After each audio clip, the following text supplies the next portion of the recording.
morning, everybody. Wanted to share another thought. I talked to a friend of mine, I think it was yesterday afternoon here. So it's Wednesday. It is October the 8th. I double checked that. So from the last video, I couldn't remember if it's the 7th, 8th, but it is the 8th of October here in Sabang, Palawan, Philippines, or Palawan, depends on how you want to say it. I say it both ways, usually twice, just to keep the bases covered. But I thought, coming from the West, we're brought up in America and most European countries, and most countries in the world we're taught that, to acquire something, we've got to have that car, we've got to work and acquire the land, a house, different material things. We spend all of our lives pursuing all them things. And as I've gotten older in different cultures such as the Philippines culture and getting older, I thought of all the things that I've acquired in my life and now how I'm living, where basically what I own is a backpack full of a few clothes and things like that. Most everything I own really can fit in a backpack or any more that I've got with me. And I walk different days, and I'm sitting here with you looking over the ocean here in the bay here in Sabang. And I'm like, I don't own a single drop of the ocean, but yet I can swim in it, soak my feet, sit here for hours and listen and look at the waves. I look over here at all these beautiful mountains here. Don't own a single stone or on them or a tree or anything, but yet I can walk there if I wish and sit here and gaze at them for hours. So it makes you question, the way we're taught and our mindset and thinking about ownership and controlling everything. It's just like how many beautiful women here in the Philippines. I don't have to have each one. I can sit and appreciate the one I've got and the beauty of the others, and just look and say, well, that's a beautiful woman and it's a beautiful beach. Again, like the beach over there, it's very beautiful. I don't own a house on it. I don't own a chair on it. I don't own a single grain of sand, but every day I've been here for the last 8 months, I walk on it every day. I swim in the ocean 3 or 4 days a week. Should do 7 probably or more. Stop and sit down under a coconut tree and have a coconut, a boko drink, juice, pulp. So think about that as you go through life. Don't. To me, it's a little bit of a waste of time to sit there and work so hard and work and grind and on the hamster wheel of life, as I often like to say. And you're trying to get that new house, the bigger house, another house, a second car. You're climbing the ladder. Your $40,000 car is not good enough. You want an $80,000 car. Your $50,000-$60,000 a year is not enough. You want 100, then you want 200, then you want 300, because you want to have all the money, seemingly in the world. So I just question that mentality anymore. And to me, I've experienced life here, and as I've gotten older, my health issues and stuff, I just think less is more. And what do I really own?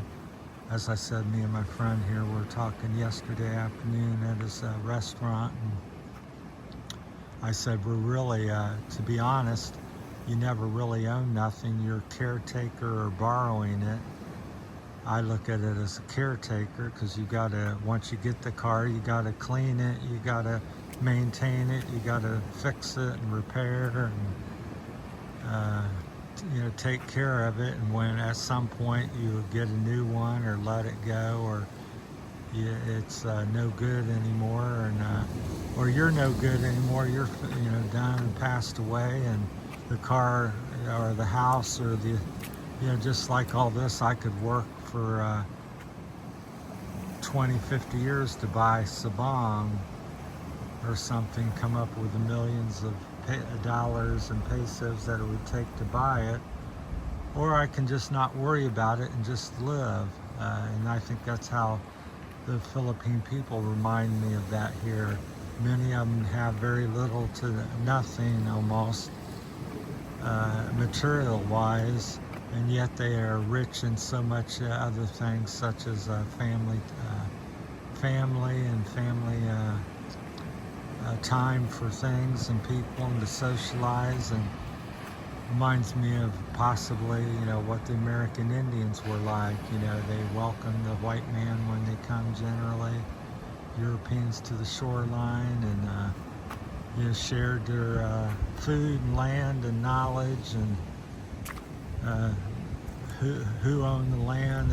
It was the people, and we just shared the land, and it was just there for anybody and everybody. Nowadays we're taught, you must you want to work and get your piece of the pie, and you've got to have a little hot lot here and a little lot there, and you've got a car, and all that to me has caused a separation in people and a divide, and we're all working hard, no time to call, no time to visit, no time for each other, because we're sold on this idea of we must own everything and we get it more, and it's never enough. So as I walk on this beautiful beach this morning, that was a thought I wanted to share with you. How much is enough, and what are you trying to own? And do you really, there's some questions to you, and do you really own anything, or are you just a caretaker for the things that you have? So, and there's really nothing wrong or right necessarily, just a question and a thought. And to me, I've been a caretaker of many things, and fortunate and blessed to do that. At the same time, it's been you're tied to them things. As I said yesterday to my friend at the restaurant, I said, you wake up sometime, and the things you think, well, I own that rock, I own that tree, but I'm over there hammering on the rock every day. I have to deal with it and cutting on the tree and pruning the tree. Well, who owns what? I think the tree, is in control of me, or the rock owns me. So, because I can't get away from that rock, because I'm over there every day having to fiddle with it. So that's just like, having the bigger house and stuff. Well, you've got more work, you got a bigger house, you got to buy more furniture, more cleaning time, more expense, more heat, more cooling cost. So I start thinking less is more. I think there's a little thunder or something, sounds like it, since there's very few to no jet planes here, at least like military. So it sounded like a big rumble thunder somewhere, which wouldn't surprise me. Well, that's my time. Is less more, and things you own, or do they own you? Or are you just really a caretaker to the things that you have in this world? So that's kind of the way I look at it, is I'm borrowing the things that I have, just like this phone and this YouTube channel. It's mine, and I can do something with it for a few years, and after that it goes away or goes on to something else. I'm just borrowing the phone and sitting here, and someday there'll be somebody else making a video showing and talking about the same thing. So don't get all to me the end of the thought is just don't get all wrapped up and think about stuff, and we're consumed with I've got to own some beachfront. Well, I don't own anything here, but yet I greatly enjoy it just about as much as if I did own it. We're pretty much the same. So why do I have to build and create and try to own everything. So let me know what you think in the comments, if you have that thought, ever had that thought, or have that feeling, and what's your opinion. So that's mine, that's my time. Thanks for watching. That's yet another Salt and Tears Philippine journey. Thanks for watching, everybody. Have a great day.